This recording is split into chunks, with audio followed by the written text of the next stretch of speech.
ॐ नमोऽस्तुते महादेवी स्वस्थानी परमेश्वरी त्रिलोकजननी नित्ये प्राणिनां पापहारिणी। सम्पूर्ण दर्शक तथा श्रोता महानुभावहरू नमस्कार।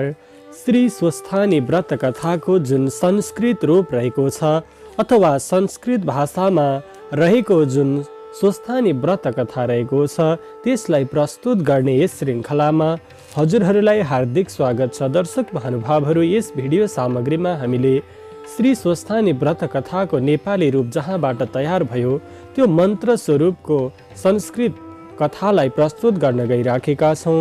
हृदयमा उनै श्री स्वस्थानी परमेश्वरीलाई विराजमान गराएर यो पावन संस्कृत महात्म्य पाठलाई श्रवण गर्नुहोला। श्री स्वस्थानी व्रत कथा संस्कृत कथा प्रारंभ।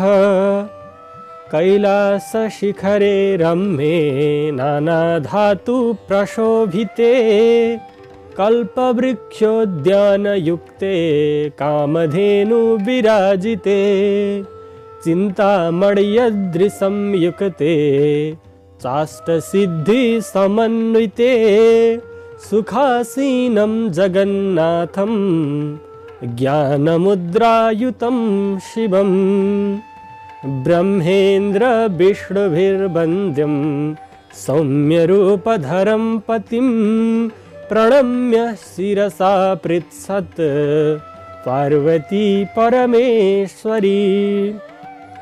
पार्वत्युवाच भक्तवत्सल सर्वज्ञ देवदेव जगत्पते ब्रूहि मे परमेशान व्रतं त्रैलोक्यदुर्लभं को धर्म सर्वधर्माणां भवतः परमो मतः सुरासुरास्तथा नागा महाचार्यास्तथा बुधाः भ्रातरो विविधा सन्ति तथान्ये विविधा नराः यद्वैधव्यहरं पुण्यं स्वस्थानस्थितिहेतुकम्।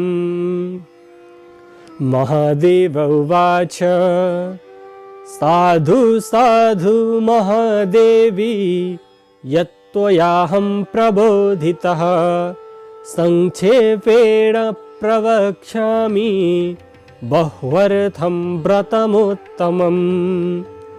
माघस्य पूर्णिमायां तु स्वस्थानी व्रतमाचरेत् आवयोः पूजयेत् तत्र प्रतिमां मण्डले शुभे चन्दनाक्षतपुष्पादि गृहीत्वा ध्यानमाचरेत् सुवर्णवर्णदीप्ताभां त्रिनेत्रां कमलाननां सिंहासनसमासीनां सर्वालङ्कारभूषितां खड्गचर्मधरां चाथ वामदक्षिणयोः क्रमात् चतुर्भुजां च तत्रैव पूजयेद्वृषकेतुनं नीलोत्पलाभये वामे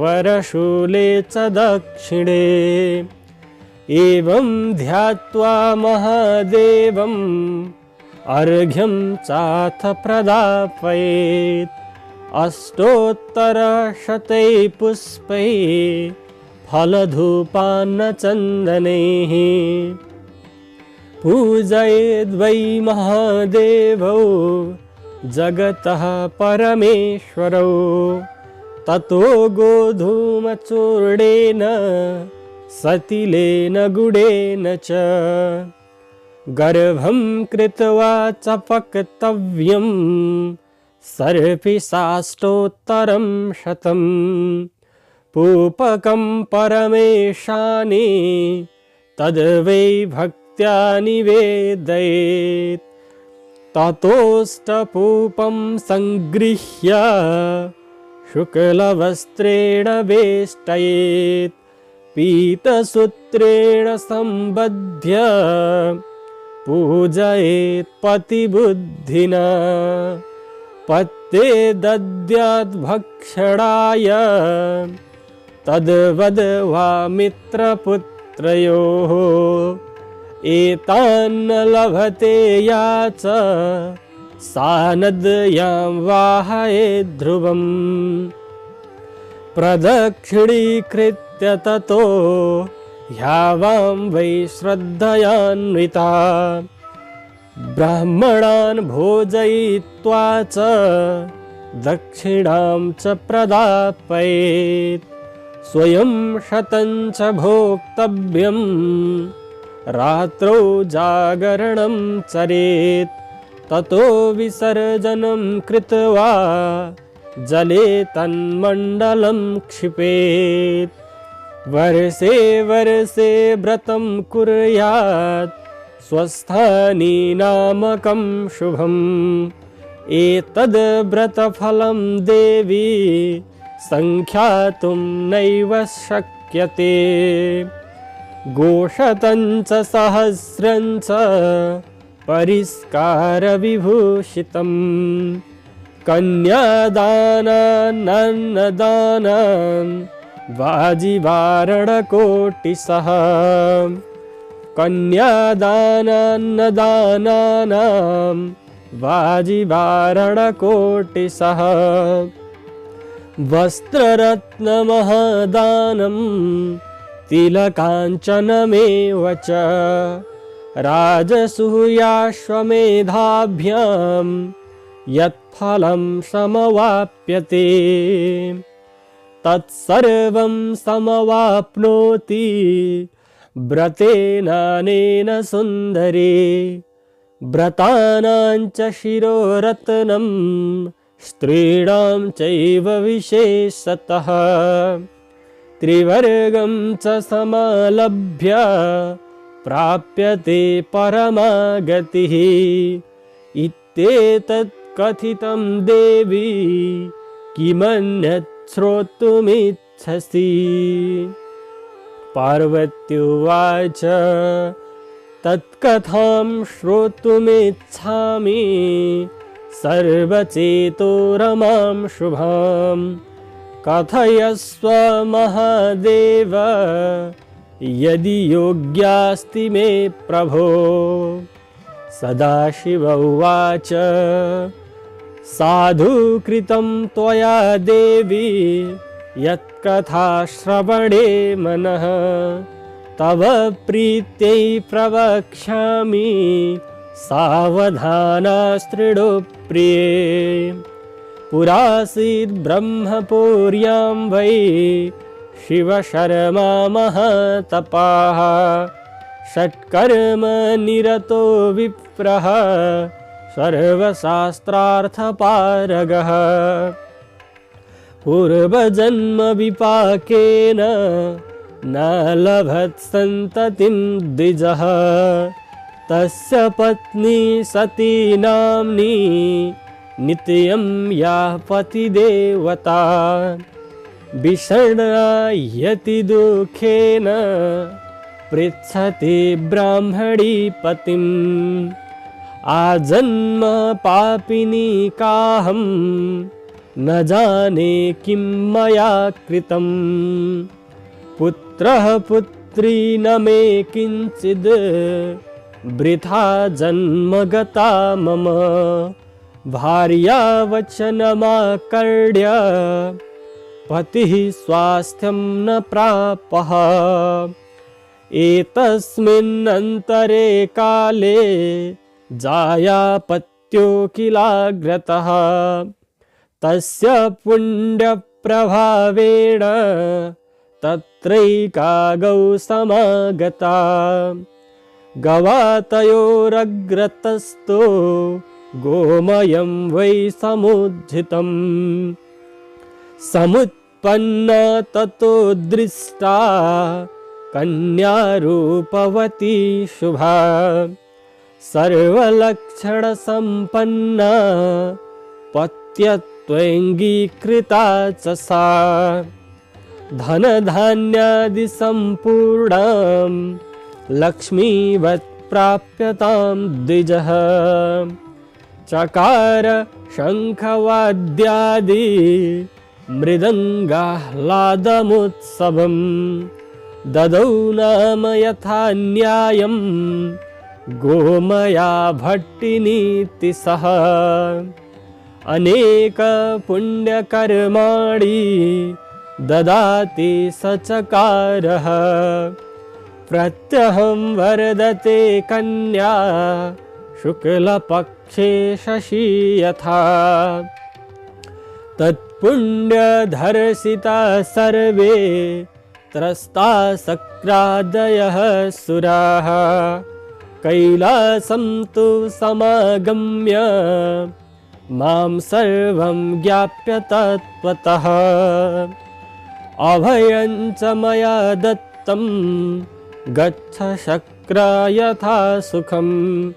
शक्रः स्वस्थानमायातो मया ज्ञप्तो विचक्षणः।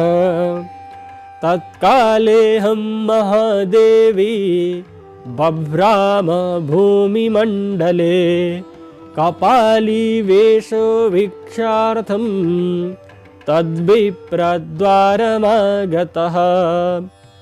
डमरुं वादयित्वा च ययाचे विप्रमन्दिरे एतस्मिन्नन्तरे काले सा कन्या गर्वगौरवात् तच्च शब्दं न शुश्राव कुसुमै क्रीडते स्थिता। श्रुत्वा माता तु तच्छब्दं शीघ्रं कन्यां जगादः। दीयतां तत्करे पुत्रे राशिरन्नस्य विद्यते। मातुर्वचनमाकर्ण्य भिक्षां धृत्वाग्रतो गता। भिक्षुरुवाच भिक्षुरूपः क्रोधयुक्तः शापं तस्यै ददौ तदा। त्वद्भिक्षां नैव गृह्णामि शृणु ब्राह्मणकन्यके। अशीति वयसा वृद्धः पतितस्वा भविष्यति इति शापं तस्य श्रुत्वा रुरोदातीव विह्वला। धीमती जननी कन्यां सान्त्वयामास यत्नतः। कालेनाल्पेन सा देवी गोमयोद्भव सुन्दरी गोमयेति च विख्याता भवत्सा दशवार्षिकी। पतिं योग्यतरं तस्या गतो मार्गयितुं पिता। द्विजो जामातृयोग्यो हि न प्राप्तः शिवशर्मणा। विश्रान्तः स्वगृहं प्राप्य शिवशर्मा सुदुःखितः। भिक्षुकस्य च शापेन दैवेन प्रतिपादितः। ब्राह्मणोऽतीव वृद्धश्च कन्यां याचितुमागतः। जटालम्बितदीर्घाङ्ग कम्पिताश्चातिदुर्बलः। कुब्जः कुवेशो वधिरः पश्चिमे वयसि स्थितः। अन्यद्विजस्यालाभेन तस्य शापभयेन च पूर्वशापं चानुस्मृत्य तस्मै दुहितरं ददौ। कन्यादानं चकारासौ शुभलग्ने शुभे दिने। ततस्तु शिवभट्टेन पालितो दुहितु पतिः। कालेन ज्वरपीडार्तः शिवशर्मा दिवं ययौ। तत्पत्नी पतिना सार्धं सती त्वं च समागता। गोमया चाति दुःखार्ता पतिना सह तिष्ठति। क्लेशैर्युताति मलिना भोक्तुं पातुं न विन्दति। तस्यां तु गर्भः सञ्जातो हर्षशोकविवर्धनः। सीमन्तोन्नयनं कृत्वा विप्रः पुंसवनादिकम्। एकमासावधिं कृत्वा भिक्षार्थं वृद्धब्राह्मणः। पत्नीं प्रबोधयित्वा तु ततो देशान्तरे गतः। शशीतज्वरपीडार्तो ममारारण्यके द्विजः। गोमया ब्राह्मणी सा च निर्जने निजमन्दिरे स्थित्वा ग्राम्यजनेनैव पालिता पतिदेवता। गोमया दशमे मासि शुशुभे तनयं शुभं। द्विजश्रेष्ठैस्तस्य नाम नवराजेति कीर्तितम्। याचितान्नेन सा माता कारयामास सत्तमे। चूडाव्रतविवाहादि सर्वकर्माणि तस्य वै। यौवनोद्भेदवयसि नवराजो द्विजोत्तमः। वसन् गृहेति दुःखेन संयुतो मातृवत्सलः। मातरं परिपप्रच्छ षोडशाब्दोऽतिसाहसी। भोम्ब तातोऽस्ति क्व गतः सत्यं कथय मामृषा।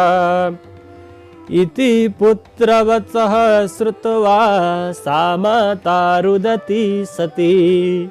जगाद वचनं पुत्रं भरतोश्चरितसंयुतं।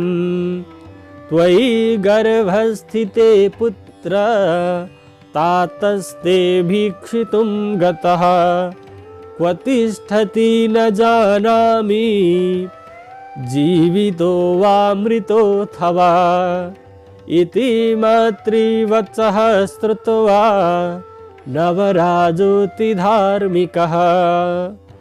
अम्बामाश्वासयामास हेतुभिः शास्त्रबोधितैः। नवराज उवाच पितृद्देशे गमिष्यामि तवानुज्ञां विधाय च। पुत्रस्य परमो धर्म पितृसेवा परो नहि। जीविते वाक्यकरणात् क्षया हे भूरि भोजनात्। गयायां पिण्डदानात् च त्रिभिः पुत्रस्य पुत्रता। एवं प्रबोध्य जननीम् अनुज्ञां प्राप्य सद्विजः। प्रबोध्य युवतीं भार्यां ध्येयं च परिगृह्य च।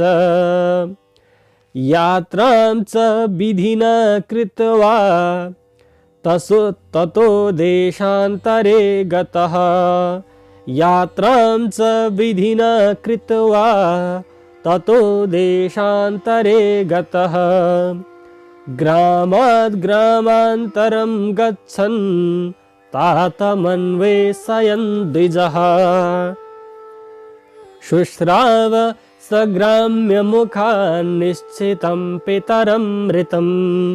रुरोदातीव दुःखार्तो हातात जनकेति वै। गङ्गातीरे ततो गत्वा चक्रे श्राद्धं विधानतः। अथ स्नुषा गोमयाया दुःखात् पितृगृहं गता। तदा सा गोमयोद्भूता ग्रामं तत्याज्य लज्जया। वस्त्रहीनातिमलिना नदी निकटवासिनी। एरण्डपादपाकीर्णे त्रीणकुड्यान्तरे स्थिता कोद्रवान्नं सदा भुक्त्वा सूत्रकर्तनकर्मतः कर्मणा साति दुःखेन साध्वे कालं न्यवर्तयत् तदा कैलासशिखरे लक्ष्मी गौरी सरस्वती सर्वदेवगणैर्युक्तः चक्रुस्तद्व्रतमुत्तमम् तत्र मर्त्योपदेशार्थं स्वाश्रमान् नारदो मुनिः आगतश्च मया ज्ञप्तो गच्छ लोकहिताय वै एतद् यथा मर्त्यलोके सञ्चारे स्यात् तथा कुरु इत्याज्ञां स मुनिः प्राप्य गतवान् मर्त्यविष्टपम् पृथ्वीमण्डलमध्येथ दरिद्रः को भवेदिति चिन्तयामास तत्त्वज्ञः परोपकरणप्रियः गोपालं परिपप्रच्छ को दरिद्रः क ईश्वरः गोपालस्तु ततो वाक्यम् उवाच प्रान्तरे स्थितः दुःखिनीनां न काप्यस्ति गोमयाया परा भुवि गोपालवचनं श्रुत्वा गतस्तत्सन्निधौ मुनि ब्राह्मणीम् आह्वयामास द्वारे स्थित्वा पुनः पुनः धर्मोपदेशं शृण्वन्ती स्वस्थाने व्रतमुत्तमम् यथा विधानं वक्ष्यामि गोमये तद्व्रतं कुरु इत्युक्त्वा नारदो धीमान् उवाच सकलं विधिं ततः सानन्दसंयुक्ता प्रणम्य मुनिसत्तमम् तस्मै पीठासनं दत्त्वा संवेश्य च गृहान्तरे आतिथ्यं तस्य वै कर्तुं मनसा परिचिन्त्य सा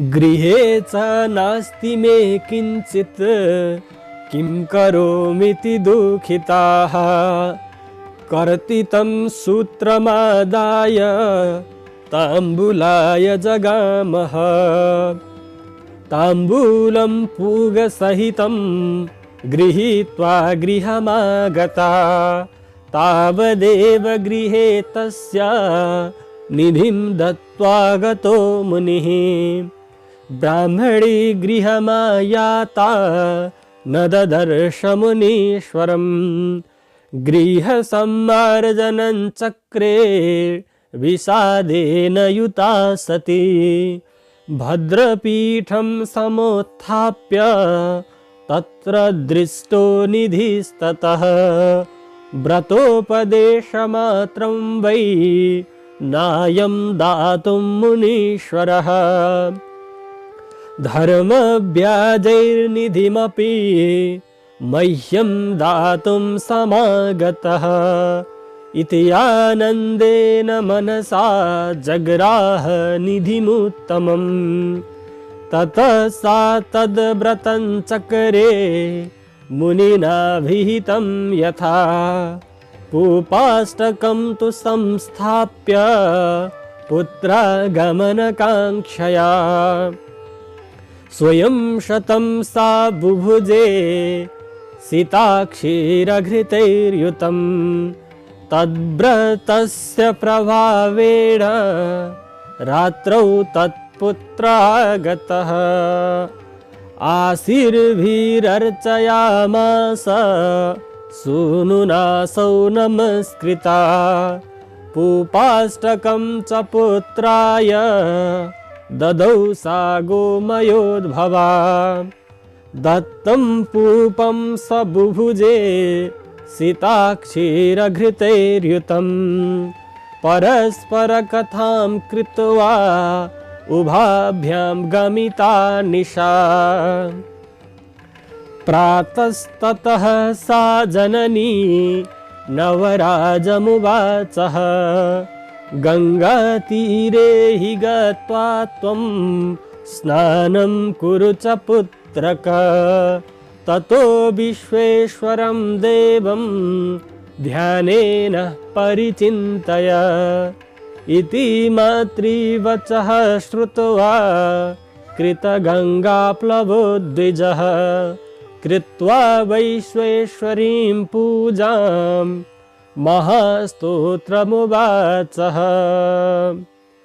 यं वै वेदो वेद नूनैव विष्णुर्नो वा वेदा नरसयो नैव वाणी तं देवे सम्मादृशः कोल्पबुद्धिर्यथार्थ्याद् वै व्यत्यहो विश्वनाथम् श्रुत्वा स्तोत्रमिदं तुष्टो जगादः परमेश्वरः कालान्तरे च ते राज्यं नवराज भविष्यति इत्युक्त्वा गोमयासूनुम् अन्तर्धानं गतः शिवः ब्राह्मणोऽपि वरं प्राप्य जगाम स्वनिकेतनम् एतस्मिन्नन्तरे काले लावण्याख्यपुरीश्वरः मृतः कालवशेनैव राजा पुत्रादिवर्जितः तस्मिन् देशे गजेन्द्रेण कश्चिद् राजा विधीयते इति श्रुत्वा देशदेशाद् आगता लोकपङ्क्तयः वस्त्रालङ्कारसम्पूर्णा नानाशोभासमन्विताः स्थिता लावण्यपथ्यासु राज्यलोभेन वै नराः गोमया सापि लोभेन सपुत्रा स्वगृहाद्ययौ सपुत्रा लज्जया सा वै सन्तस्थौ गृहकोणतः सजलं स्वर्णकुम्भं च गृहीत्वा राजमार्गतः तेषु सर्वेषु तिष्ठत्सु गजेन्द्रोन्वेषयन्नरान् गृहकोणगतः सो वै नवराजः समात्रिकः स्नापितस्तज्जलेनैव स्वस्कन्धे स्थापितस्तदा राजगृहं सनीतश्च दोलया तत्प्रस्रोरपि पुरोहितादयश्चक्रुः सर्वे तस्याभिषेचनं वीणामृदङ्गपटः शङ्खदुन्दुभिनिस्वनैः लाजापुष्पादिसिन्दूरैर्युक्तं प्राप्य महोत्सवम् नवराजोऽतिवहृष्टः सिंहासनगतः प्रभुः मातरं परिपप्रच्छ प्रिया मे क्व गतेति वै स्वस्थानिं सा न जानाति सर्वकष्टविनाशिनीं त्वत्प्रसादेन भूपोऽहं जातो वै त्वत्प्रभावतः महद्दुःखं त्वया प्राप्तम् इत्युक्त्वा मातरं प्रति प्रियायै प्रेषयद्दोलां गतास्तस्याज्ञया जनाः ददृशुस्तां स्त्रियं ते वै नदीतीरनिवासिनीं ततो पृच्छन्निका त्वं भो नवराजप्रिया कुतः तै पृष्टा सा चारुनेत्रा कथयामास भारिकान् पत्न्यहं नवराजस्य परमः प्रीतिदायिनी गोमया पतिमाता च गच्छामो यत्र मत्प्रभुः तस्यास्तद्वचनं श्रुत्वा भटास्ते हर्षसंयुताः दोलायां स्थापयित्वा तां प्रेषयामासुरादृता तैर्भारवाहकैः सर्वैर्दोलानीता नदीतटे अप्सरोभिः कृतं तत्र ददृशुस्ते व्रतोत्तमम् तद्दृष्ट्वा भारिका सर्वे तामाश्वास्य गतास्ततः यत्राप्सरो गणैः सर्वैः स्वस्थानि व्रतमादृतम् भारिका ऊचुः भो भो देव्य किमेतद् वै क्रियते व्रतमुत्तमम् अप्सरसौचुः स्वस्थानि व्रतमेतद्धि सर्वकामफलप्रदम् एतद् व्रतप्रभावेण स्वर्गलोके महीयते इति श्रुत्वा भारिकास्ते पुष्पादीनि प्रयाच्य वै अप्सरोभिः सहैवात्र स्वस्थान्याश्चक्रिरे व्रतम् पुनस्तत्र समायाता यत्र सा भोगिनी स्थिता ततोऽतीव प्रक्रुद्धासीद् विलम्बेन च सा प्रिया सा पूपतिलकान् दृष्ट्वा भारवाहान् मुदान्वितान् सपुष्पफलहस्ताब्जान् आहतान् पापिनी वधूः भारवाहा विलम्बो हि युष्माभिः क्रियते कुतः इति श्रुत्वा भारवाहा विज्ञप्तिं चक्रिरे मुदा अप्सरोभिः कृतं चैव नानाकामप्रदं शुभम् स्वस्थान्याश्च व्रतं दृष्ट्वा न श्रद्धा समजायत फलाभिलाषिवेश्चैव यस्माभिरपि तत् कृतं भवदर्थं पुष्पफलं समानीतं गृहाणभो एतत् श्रुत्वा वाक्यं क्रुद्धातीवावदत् तदा स्वस्थानि कामयाद्यापि वेदे लोके च न श्रुता इति वज्रसमं वाक्यम् उक्त्वा सा पापिनी तदा तद्दत्त पुष्पफलयोश्चक्रे साक्षेपणं रुषा तस्यास्तत्कर्मदोलायां दृष्ट्वा संस्थाप्य पापिनीं निन्युर्मार्गेण त्वरया भारवाहा भयान्विताः अथ तत्र समायाता पजला सुगमा नदी ते तां हि पापिनीं निन्युर्नदीं तरतुं यदा प्रियाः तदा प्रलयवन्मेघा गर्जनं चक्रिरे प्रदाः पपात वातवेगेन नदी मध्ये च पापिनी सादिष्ट पापिनी जाता गलत्कुष्ठेन संयुता तद्व्रतस्य प्रभावेण वाहकास्ते दिवङ्गताः तत्पापिनी स्पर्शभीत्या जलं पातालमाश्रितम् सङ्कटं कर्दमं तत्र दृश्यते पथिकैः सदा तत्र 12 वर्षाणि कर्दमे पापिनी स्थिता ततो वंशादिभिस्तद्धि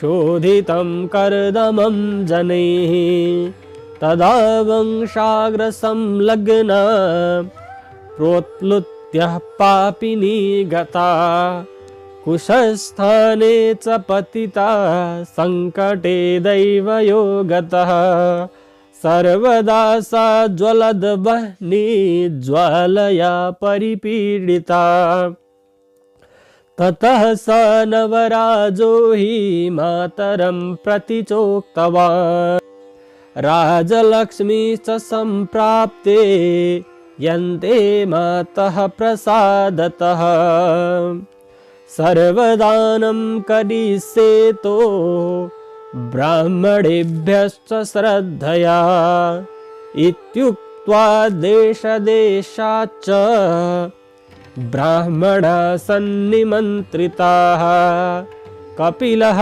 शिष्यसंयुक्तस्तदुद्दिश्य जगामसः मुनिना कपिलेनाधो दृष्टा सा पापिनी तदा मुनिना परिपृष्टा सा दग्धकाष्ठाकृतिर्वधूः किं कुलं केन पापेन चीदृशी ते दशाधुना मुनेस्तद्वचनं श्रुत्वा पापिनी वाक्यमब्रवीत् जात्याहं ब्राह्मणी विप्र ह्यवस्था व्रतनिन्दया क्षुधा मां बाधते विद्वन् भुक्तशेषमिहानय तेनैव मे क्षुधा शान्तिरित्येवं प्रार्थयाम्यहम् ओमित्युक्त्वा गतो विप्रो नवराजनिवेशनं तत्र भुक्त्वा महद्भोज्यं दानादि प्राप्य वै यततः सर्वे द्विजागता गेहान् स्वान् स्वानेव मुदान्विताः मुनिना याचितुं नैव शक्यते लज्जया तदा इतस्ततो भ्रमन् विप्रो नवराजनृपाङ्गणे मात्रा नृपस्य दृष्टोऽसौ ततो जिज्ञासितो द्विजः नृपमात्रा मुनिः पृष्टः किं कार्यं भवतस्त्विह तेन चोक्तं परार्थं च याच्यते भोज्यमात्रकम् भाण्डारिका इति श्रुत्वा दातुं भाण्डगृहं ययुः पक्वान्नादि प्रपूर्णं तद् व्रतनिन्दा प्रभावतः रिक्तं भाण्डगृहं जातं सर्वे दृष्ट्वा हि सत्रपाः नृपमात्रे परावृत्य ते वदन् सर्वमेव हि सोवाचः तद्वचः श्रुत्वा दीयतां भोज्यमात्रकम् तस्यास्तद्वचनं ज्ञात्वा कृतवन्तस्तथैव ते नूतने मृण्मये भाण्डे कृत्वा भोज्यं त्वरान्विताः मुनिर्गतश्च पापेन युक्ता सा यत्र तिष्ठति वैष्णव्युवाच स्वस्थानि परमेश्वर्या विधिवद्व्रतमाचर तेन स्वस्थानलाभस्ते भविष्यति न संशयः इत्युक्त्वान्तर्हिता देवी वैष्णवी कामरूपिणी तथा कृतं व्रतं सर्वं यथा देव्या प्रभाषितम्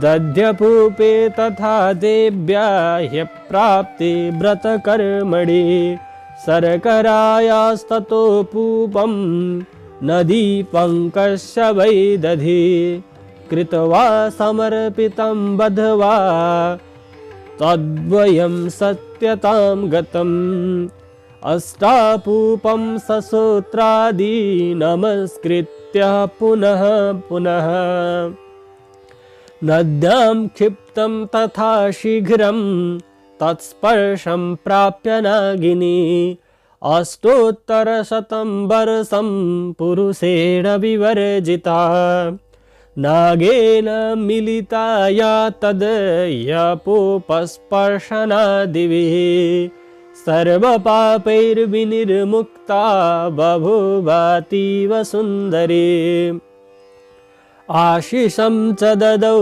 तस्यै नागकन्यातिविस्मिता ततो बभूव सा पापा महालक्ष्मीस्वरूपिणी केनाप्यागत्य राज्ञेऽथ कथिता सुन्दरी कथा पथिकस्य वचः श्रुत्वानुचरा प्रेषिता पुनः नानावाद्यादिघोषेण